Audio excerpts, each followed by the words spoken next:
Hallie's biggest fear when she went into hospice was that people will stop saying her name.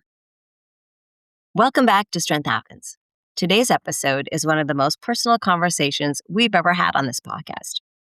August is National Grief Awareness Month, and today we've decided to talk about the grief that doesn't have a finish line, the grief of losing a child. This July marked 11 years since Jill's daughter, Halle, died. And today, instead of speaking as a counselor, advocate, or host, Jill is simply speaking as Halle's mom. We're going to talk about what grief really looks like after 11 years, the heartbreak, the memories, the guilt, the growth, and the unexpected moments of joy, along with the reality that love doesn't end when someone dies. Jill, thank you for being willing to have this conversation. Thank you, Janine. For me, Hallie's biggest fear when she went into hospice was that people will stop saying her name, Halle Grace. And little did she know how much we would say her name. But in all honesty, outside the foundation, I do still fear people will not always feel comfortable talking about her with me. So anytime I get to talk about Halle, it matters to me. And I appreciate that you were willing to address it with our viewers on the podcast, but also for me, because before she was ever a diagnosis of 18q deletion, she was just my little girl. She's the one who made me a mom. When you picture Halle, what's the very first image that comes to mind? Halle hugs. So anyone who knew Halle knew that she loved to give you a power bear hug. And she was this tiny little nugget and she had low tone, but she could give you the world's best hug and you could feel her love. At her funeral, we asked people to fill out cards. And one of her dearest friends, Latour, he wrote 2 words on it, Halle hugs.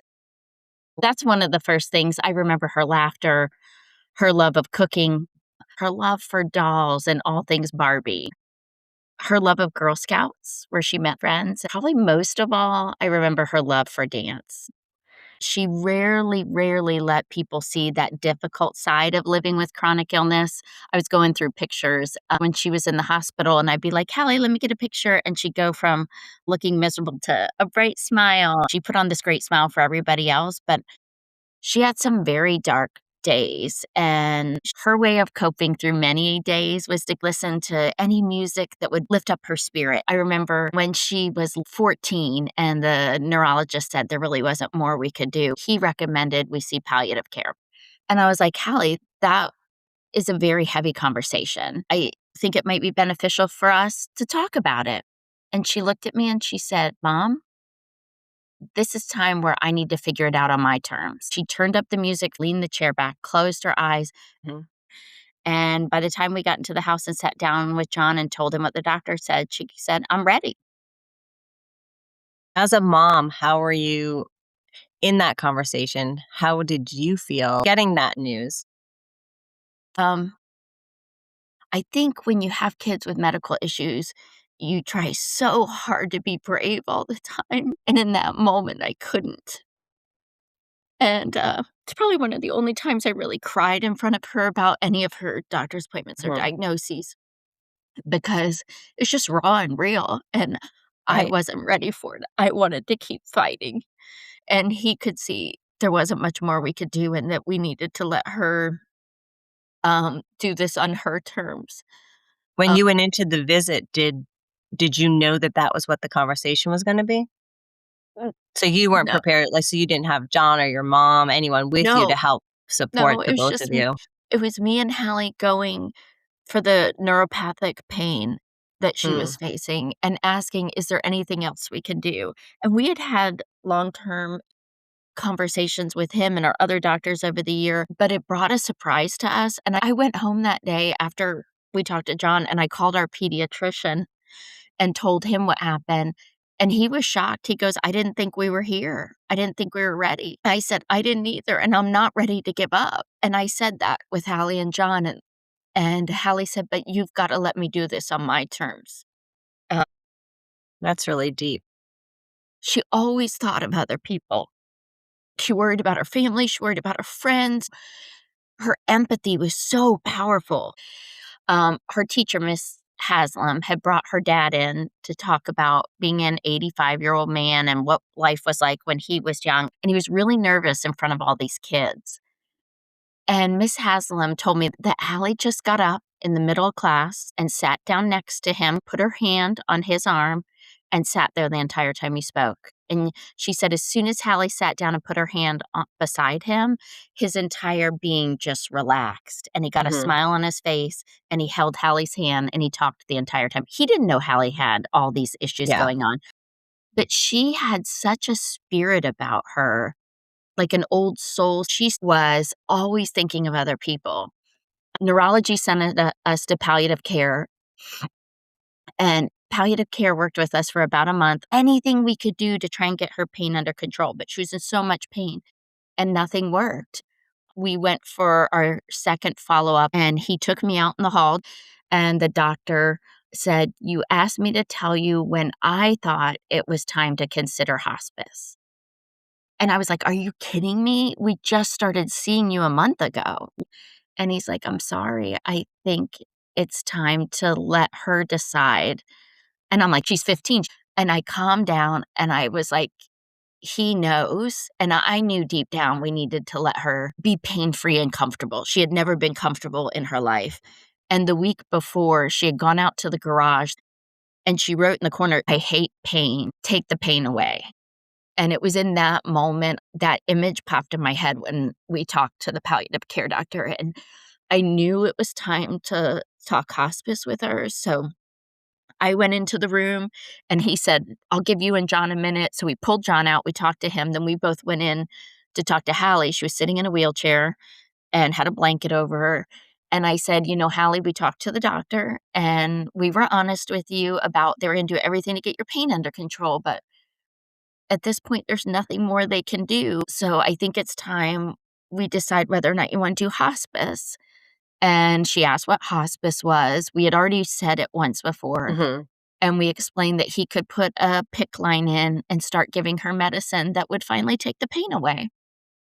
But we didn't know how long she would live when she was on that heavy dose of pain medicine. And Hallie sat there, and John and I are frozen, and she smiled. And she said, "Thank you for letting me decide. Can we do the PICC line today?"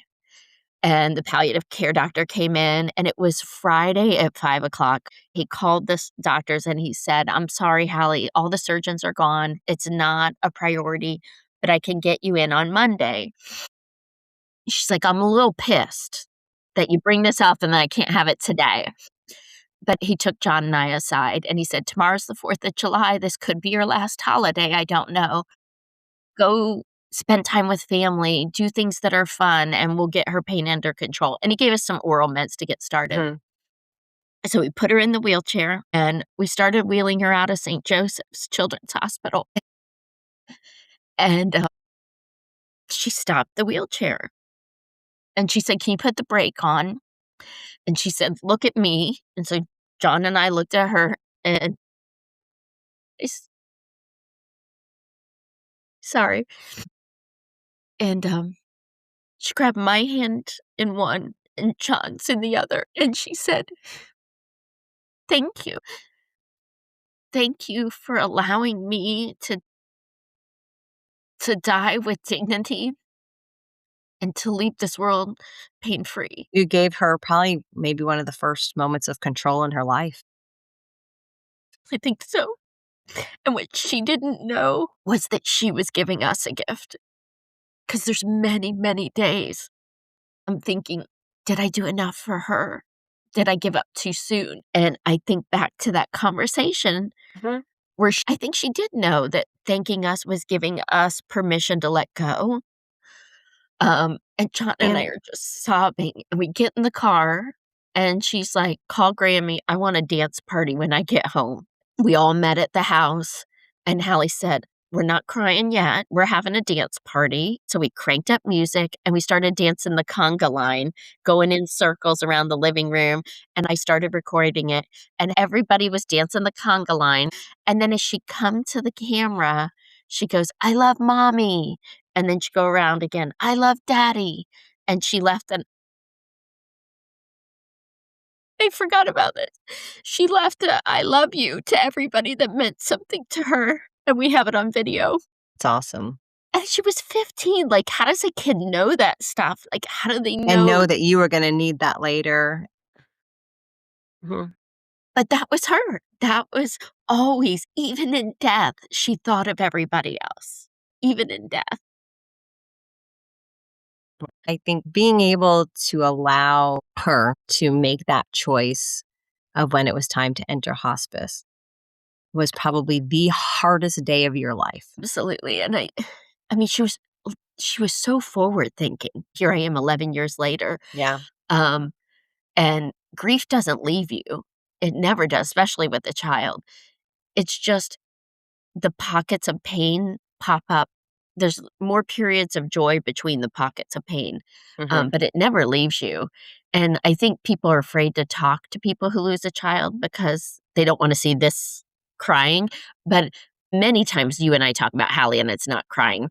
Yeah. It's joyous It's time. And laughter. it's laughter, it's funny, it's Mhm. quirkiness. But I think when we talk about the process of death and we talk about grief, I think our culture doesn't celebrate death enough. We don't embrace grief in the same way other cultures do. And it does a disservice to the human being who walked on this earth because I think it's healing to talk about death and grief. And it's powerful to remember the energy that was part of this world. Like, little did Hallie know how many lives she impacted while she was here, Mhm. but she continues to impact thousands of lives even after she's gone. Yeah. And if we didn't talk about grief, if we didn't talk about the death of someone, we're missing so much living and part of our family's path and journey. Right. And I do want to be honest with the conversation because when we remember all the amazing things, especially after someone dies. You always focus on the good and the wonderful things. Mhm. But her living with chronic illness, she was very open about her mental health. I didn't realize how sad she was till she was 10 and we put her in therapy. And after her first session, he took me aside and he said, Jill, that's the saddest 10-year-old I've ever met. And in that moment, I realized Hallie was protecting us for 10 years. She didn't share with us any of the things she shared with him in 1 hour. Mhm. And in Wow. that hour with him, we gave her permission to be her full self, and I didn't realize I was limiting her. I thought I was opening those doors, but she was choosing not to have those conversations because she wanted to protect us. I don't know how kids that young really understand, but there is something different when you're growing up with medical issues that you see the world differently, and you want more than anything to love and protect your family, and I hate that my kids carried that burden, and they try to make it happy for us, and I realized in that moment the power of counseling, and she saw a therapist the rest of her life, and I'm so glad we did because she found a way to deal with the sadness. Yeah. In the end, her counseling helped her process death and grief. Hallie was a freshman in high school and started to lose bowel and bladder control, and we decided to homeschool her, and at that same time, she had seen an episode of the show Touched by an Angel, and Hallie loved that show. And she'd watch every episode she could find on cable, and then she asked us to buy every episode of Touched by an Angel. My mom was over, and my mom started to cry, and she's like, "Jill, she's processing her death. She's figuring out Yeah. I'm dying like some people in that show." Get rid of the fear. She was processing her fear and her grief. Mhm. And she watched every episode, and, it was about the time she finished that series that we went into palliative care, and it was her way of coping. And in November, I caught her on her phone checking things off a list, and I was like, Mm. "What is that, Hal?" Like, I was a nosy mom, like, I'm Yeah. still a nosy person, and she's like, "It's my bucket list," and shared what it was, and I think it was in that moment she said, "Mom, you know I'm dying, right?" And I said,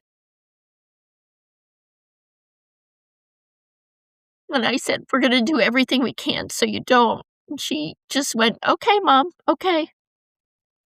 Um, Dr. Weinset shared this story with me at her funeral that November when Halle went in to figure out why she wasn't digesting food. They always had a routine. Halle always had a quilt from the house, and she'd always have a stuffed animal, even as she got older. And as they prepped for surgery, Dr. Weinset would roll the quilt down to keep it from getting messy, and Halle would laugh. And then she would take her stuffy and put it on top of the blanket to keep it warm during surgery. And then she would hold Halle's hand and she would say, "Everything's going to be okay." And then they would give her the propofol or whatever it was, Versed. And in this time, Dr. Weinset folded the quilt, put her stuffy on the quilt at the end of the bed, and she went to hold Halle's hand to say, "Everything's going to be okay." And she grabbed Hallie's hand and looked her in the eye, and she said the words couldn't come out. And for the first time, she got choked up and she didn't know if everything would be okay. And there was a delay of like 3 seconds before she could get herself together so she wouldn't cry. And Halle grabbed her hand and she patted it. And she said, "It's okay, Dr. Weinset. Everything's going to be okay. Whatever happens, happens." I didn't know that till after she had died, that she was preparing all of us Mhm. in that last year, but she knew she was dying. And since then, I have had friends who have lost children through medical trauma, through car accidents or anything, and they didn't get this 4 years of dying. They didn't get that year of trying everything. They didn't get hospice. They didn't get the same closure I did. And as painful as it is sometimes to talk about these things, it was such a gift for us. We are so blessed. Yeah. There came a point when your family made the decision to bring hospice alongside your care for Halle. When you think back to that time, what stays with you the most? We kind of knew it was coming because palliative care had prepared us for that. But I don't know if anyone can prepare you for the day that hospice comes into your home. We still didn't know how much time we had with Halle, 2 months, 2 years. Little did we know it'd be 2 weeks. They set us up and got us registered. She didn't get her PICC line right away or her pump Mhm. for the morphine pain. I think they registered us on Monday and had the surgery on Tuesday to put the PICC line. And when she got the pain pump for the first time, she got a dose of morphine on a pump every hour, and then she could push a pain button every 10 minutes anytime she needed extra Mhm. dose. And after 24 hours, the nurse came back out and checked. She had pushed the pain pump 125 times in Holy 24 crap. hours. They actually had to add an additional Dilaudid in addition with the morphine because she was in so much pain. And in that moment of day 2 of hospice, we realized she was protecting us. When she Right. wrote in chalk, "I'm in so much pain," we had no idea how much pain she was in. It wasn't until we got that pump reading that we really understood, and she looked at me and I said, "How? Why didn't you tell me?" And she goes, "You couldn't grasp it. You couldn't understand." And I Yeah. think she's right. I don't think I could have understand how her body felt.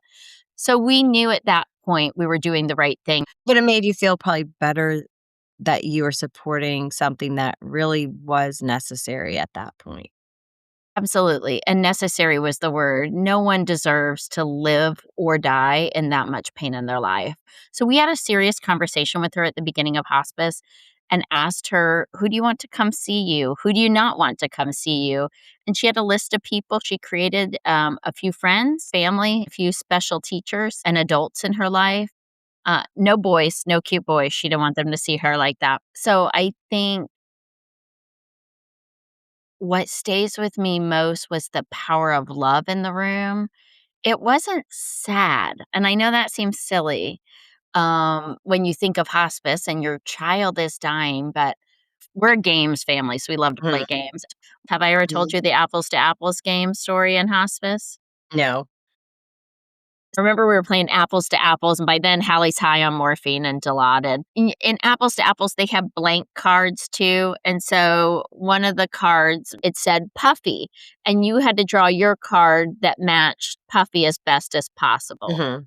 And so Neely drew the card and it said Puffy, and she put it in the center, and Halle just starts giggling, and she's putting her card in front of her face. And she's laughing and laughing and laughing. And we're all saying marshmallow or cloud or whatever. And Halle puts down her blank card that she can say anything, and she goes, "My boobs." But we all busted out laughing. And John and B are like, "Enough, your family's in the room." And we were in tears laughing for like 20 minutes. Looking back, I didn't realize how much joy we would have in hospice. I didn't realize hospice would be such a gift. Right. The level of care and nurses, you are called to that profession. It's so beautiful.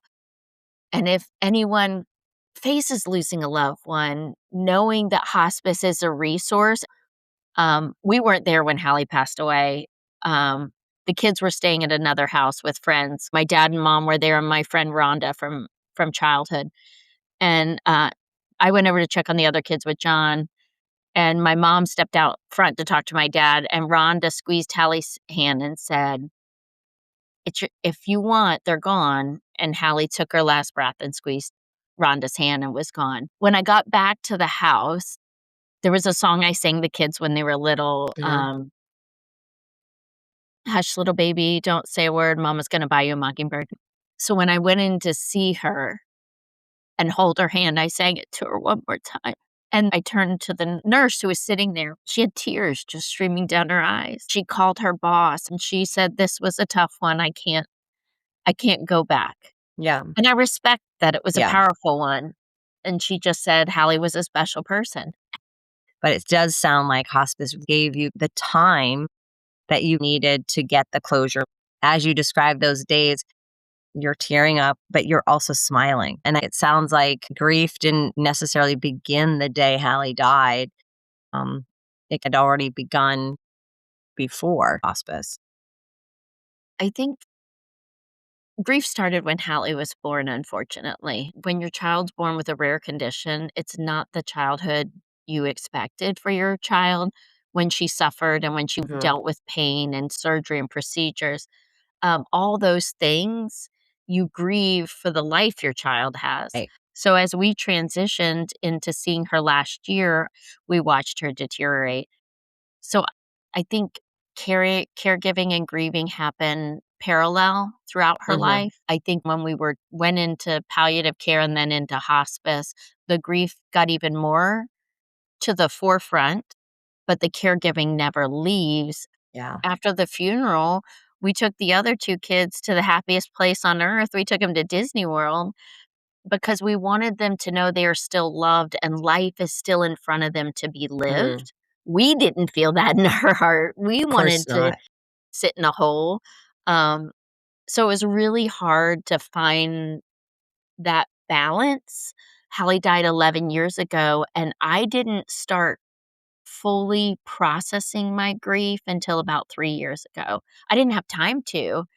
Yeah. I didn't realize it until just now. I started grieving when B graduated high school 3 years ago. I didn't have time until I didn't have caregiving as my main role. I think it was B's senior year of high school, and we moved out of Florida, and it wasn't until then that I got to be able to let go a little more Mhm. of the caregiving role and really grieve. But I didn't realize the power of leaving the state of Florida. We left for many reasons, Right. but I didn't realize the power of healing that gave me because I didn't have to drive down Bloomingdale Avenue, which was our route to the hospital. I didn't have to drive by the high school. I didn't have to drive to Dr. Ben's office with my other kids. I didn't have to go to St. Joe's or Tampa General.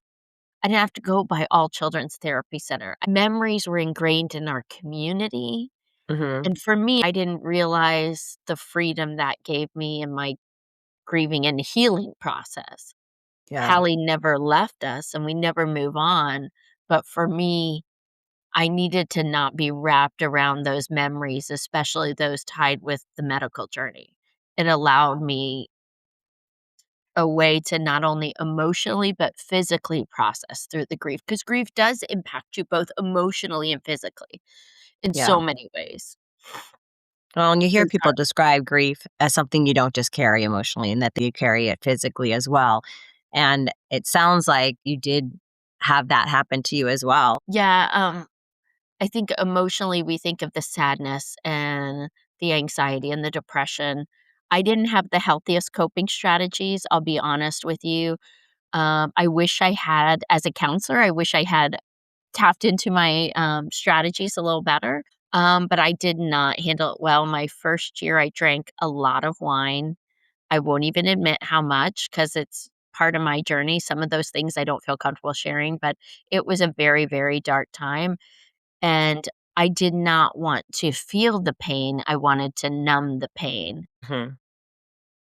Um, and after about a year or so, I realized I'm missing out on so much because in the evening, I'm numbing myself when John got home, and I wasn't processing grief, and was an amazing support system. We were there for each other, and I started realizing how much I needed to be there for Hallie. We started the Hallie Grace Foundation Mhm. about 6 months after she passed as a way to help us keep her memory alive and to keep her mission alive, and it gave me something more positive to focus on.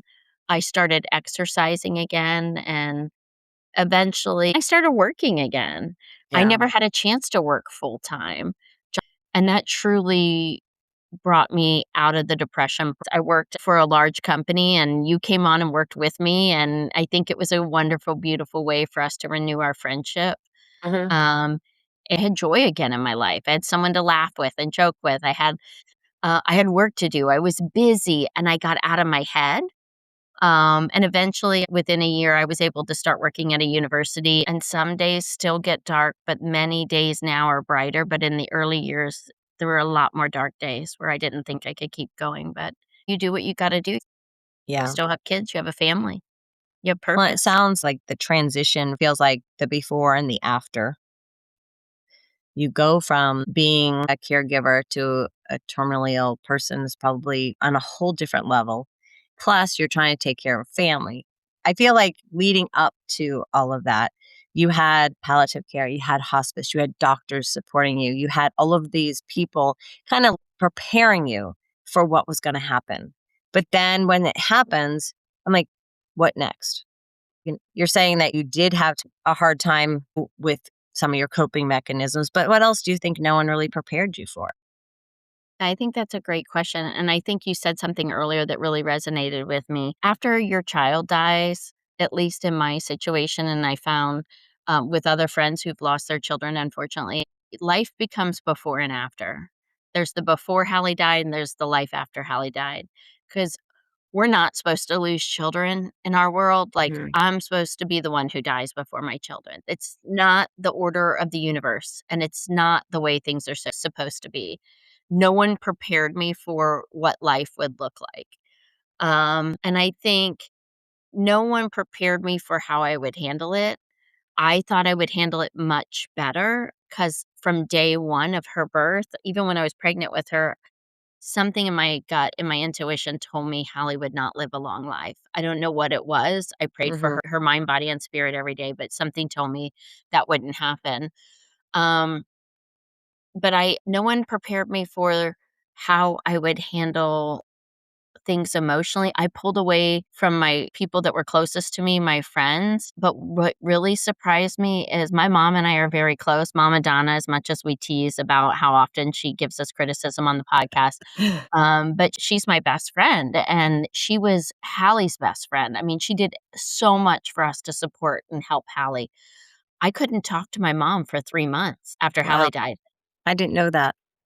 and you know how much to talk to my mom, Right, you talk to her all the time. and I did it as self-preservation, I guess, but because when I talked to my mom and Hallie were so close, and it was too hard for me, but she lost Hallie too and was dealing with heavy grief, and, I could have leaned on her in that hard time, but it was too much for me. Do you think that some of it had to do with you were trying to protect her too, in some ways, having to deal with her grief and your grief. And I knew my mom was so close to Halle and her grief was so heavy. I Mhm. was already taking care of John, Neely, and Bee, and I couldn't handle somebody else's grief on top. I was so brittle, and my mom would call, she would text, and I just couldn't do it. Yeah. And John would answer the phone, and he's like, "She's not ready, she's not ready."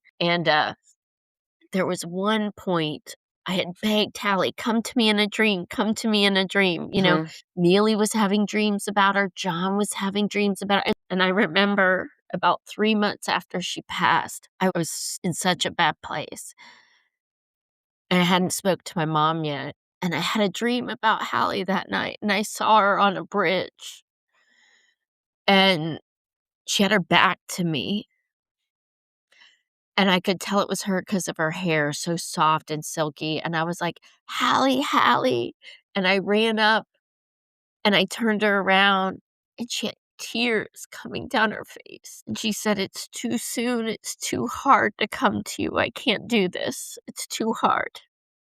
I love you, Mom, but it's too hard to come to you." And I woke up, Oh. and I realized if it's too hard for Halle to talk to me and come to me, I realized how much I was focusing on me in that sentence, and I needed to start being more present for those around me, and I kinda stopped drinking as much alcohol, I started calling my mom, and I think Callie came to me in that dream to remind me to get out of my funk. "Suck it up, Oh. buttercup," something Hallie always said. Yeah. But grief is a roller coaster. After Hallie died, we got a lot of cards. I didn't read them for a while, maybe a year. I put them in a basket. And I remember pulling out one from one of John's friends, Justin, and Justin and his wife, Mandy, lived in Tennessee where we were living at the time when Hallie was little. So they Mhm. saw her when she was super sick as a brand new Mhm. baby. And in Justin's letter, he wrote, "Some people are going to say it's not fair your child died so young. I just want to say I'm so glad you guys had her for the 15 years you did." Wow. And he goes, "I remember how sick she was, and I'm so happy you got 15 full years with her." And that letter meant so much to me because it allowed me to reframe, and it allowed me to kinda help me cope with my grief in some ways. It's funny how someone else's perspective can help flip the story or the narrative. Absolutely, absolutely. It sounds like it really helped you process parts of grief. Like you said, you were able to reframe and revisit that time and be thankful that you had the time you had. Yeah, I read that about a year after she passed, and I think when I read that one, it was a turning point in my grief where I could say, "Wow, hospice is a gift. Wow, 15 years is a gift." A few other things, so random that no one tells you this is what happens. And I remember beginning of October, Hallie loved Oreos, favorite cookie. I remember walking down the cookie aisle at Publix, and I turned and saw Halloween Oreos, and I just started sobbing in the middle of No. Publix cookie aisle to the point where I just slid onto the floor, sitting, sobbing, My. holding Halloween Oreos. And this lady walked by and says, "Are you okay?" And I said, "No." And somehow she knew, and she just helped me up. And she said, "Just leave your card, I'll put it away." And I threw the Oreos down and walked out. I Wow. didn't realize that would happen. And still to this day, when the holiday Oreos come out, sometimes I'll laugh, and Mhm. other times it'll catch me, and other times I'll cry. It's just grief is so weird. Yeah. It was so some random things, like, you don't realize what's gonna hit and what doesn't. Right. Like, going to the pediatrician for the first time, I texted our pediatrician and said, "We're coming in the first time. Can you please tell the staff not to say anything to me about Hallie? Just check us in like normal," because I didn't wanna lose it in front of the kids. Right. And they were so kind. They were just like, "Hi, Miss Heilman. Here you go. We already got a room ready for them. We didn't have to Mhm. wait." And then I get in the back and Neely goes, "You okay?" And I'm like, "Yep." And then Doctor Tappan walked in and I lost it again. Like, you don't realize the things. I think one of the hardest things for me in grief, and maybe this will be something someone holds on to Mhm. when they listen, is I didn't realize people would stop talking about her. Like, Yeah. there were some people in my life who would just stop saying her name or stop asking how I'm Mhm. doing. They're there for you in the first day and week and month, and then some people were not there anymore. People I was friends because we were mutual friends through our kids, Mhm. um, and I don't know if people didn't ask how I was doing or talk about Halle because they were afraid I'd ugly cry like I'm doing on this Mhm. podcast. Like, they didn't know how to handle that. Yeah. I know for me, initially, you question yourself because I think we're looking out for you as a friend saying, I don't want every single time I see her to bring up something so sad. So you're trying to avoid it because you don't know where the other person is.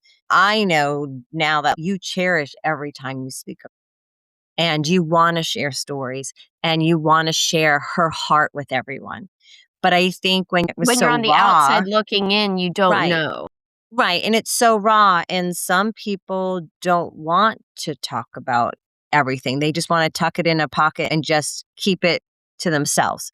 And So that's probably where I you agree found, 100%, and I think that's um, one thing I learned was everybody handles grief differently, there and some of those friendships I lost just because they didn't feel comfortable being around me, and that's fine. But I think the friendships that stayed true are the ones and the family that stayed close are the ones who are like, "Oh my gosh, I just thought of Hallie the other day," you yeah. know?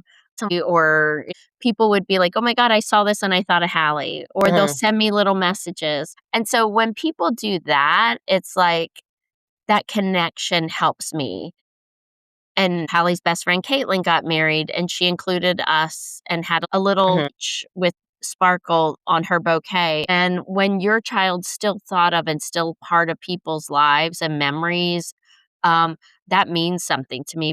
And if I cry, I cry. But in my journey, I like when people keep talking about my daughter with me because I want to talk about Hallie just as much as I want to talk about Neely. Just today, you and I were at Home Goods and I saw this sparkly cat, and I was like, "Oh my god, I think Mhm. Hallie would like that if she had an apartment now." Yeah. And Yeah. in my head, I try to think of who she'd be at Yeah. 26. And it's nice to share that with somebody and share that with you. And so, um, it's those are nice ways to feel she's still remembered. And I think the way since I've lost a child, and Neely's best friend passed away Avery when she was Mm. 15, and her mom, I reach out to her anytime I'm thinking about Avery when I'm having a pink sparkle Mhm. donut. I text her mom and let her know, "Hey, I'm thinking of Avery. I'm having this." Or she'll post a picture of Avery laughing, and I'm like, "Oh my god, I love that kid's voice. I miss her so much." Because I remember how important it was to me when people did that. And remembering them and not being afraid to comment on their Facebook posts when they're sharing something. We wanna hear your memories too.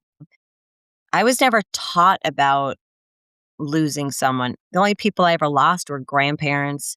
Um, Absolutely. there was a friend in high school that lost her mom to breast cancer, and I was away when it had happened, and then I didn't know what to do, and I didn't ask my parents about what do I do in this situation. So I feel like I was never really taught how to approach someone or what do you say. I feel like we don't talk about those things. I don't think we do. I don't think as a Mm. culture in America I don't think we talk about grief. I don't think we talk about death or the Mhm. dead. Hallie died, but she's still alive in all of our lives. Mhm. She's alive through our foundation, through this podcast. Yeah. And I think I didn't realize how quiet people were surrounding death, especially death of a child, because Mhm. we just don't learn that growing up. And I think it's just beautiful when I learn about other cultures that talk about the dead so prevalent, that celebrate their life, and that it's not something whispered about. It's "Hey, Hallie would Yeah. love this sparkly kitty in her Yeah. apartment," you know?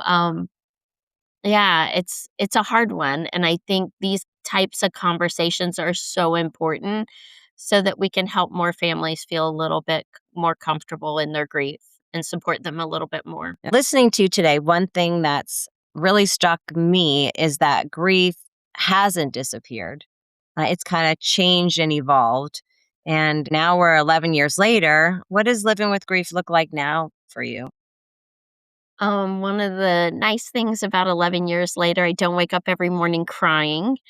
So, I think there are still days when I hear her song, which is like "You Again," pops on the radio or special moments, dress shopping with Neely, or sometimes just a random Tuesday can knock the wind out of me. The difference is that I don't miss Halle less. It's just that I've learned to carry both love and her life at the same time and my grief, and that's okay. I love the way you said that you're carrying both love and life, because it's important that you do carry on. There's people that love you and need you. But as we've talked today, it's so clear that Hallie is still part of your life in so many ways.